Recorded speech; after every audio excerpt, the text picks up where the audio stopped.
Next up, we're going to give this big vase a makeover. Going to give it a paint job, maybe do some texturizing technique on it, and then I may do some white wax. I took for my base paint, I'm using the Waverly chalk paint in the elephant, and then I added just a dab of the Waverly and the truffle, and then I added some antique wax, and then I added a little bit of ink. So I kind of made my own color here. It's kind of like a dark charcoal color. So I'm going to go forward with the first coat and then probably do some white waxing over that. Or I may even go over it with a little more texture. I may decide to do some more texture on that. So I'll just have to wait and see. I just kind of wanted to go ahead and get the base coat going on this piece.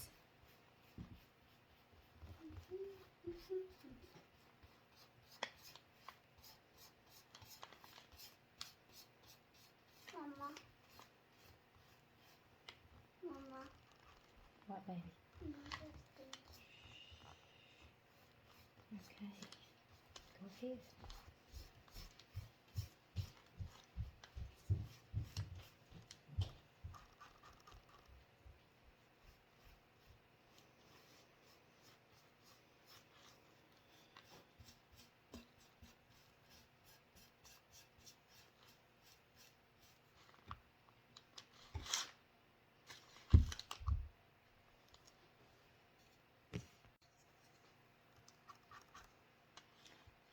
This also has a little bit of texture in it. I didn't put much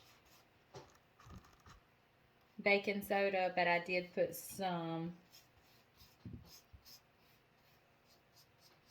So that'll help the paint adhere to this surface better. And with the wax, it's gonna seal it and seal up that paint.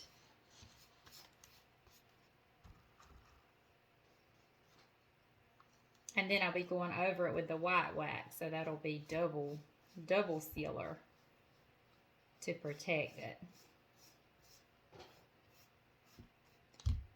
I'm loving this color.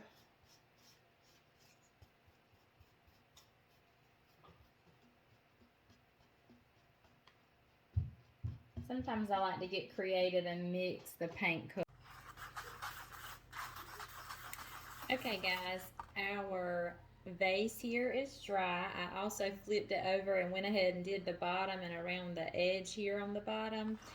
I decided I wanted to add some texture, so I have mixed up a baking soda paste, and it's just it's like 3 parts baking soda to 1 part water, about. I did not really measure, but that's about what it seemed, because it's definitely more baking soda than it is water. So I would say a 3-to-1 ratio. So I've got that mixed up. I also added a little salt to this, and I'm just going to take a napkin.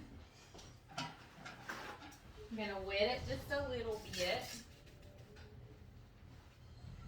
and I'm going to just kind of dab that on my napkin, and I'm gonna just go all over this piece and dab it on. Now I don't want like big clumps, but I definitely want some clumps on there. As you can see, some of our paint is coming off, but that is okay, because of course we're going to paint over this once this paste is dry. I really, if I had have known I was going to do this technique, I would not have painted the base coat on. I would have done this step first. So we could have got right to this, but I just was a little unsure with how I wanted to do this. So I could have just skipped that step. But it's okay, because it's all about trial and error with this, for sure.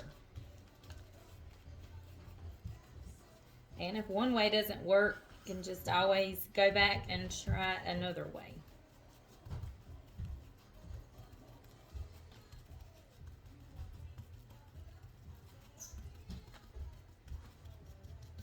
Okay, so I'm just going to finish doing this around the entire piece and then let it dry, and then we'll be ready for the next coat of paint.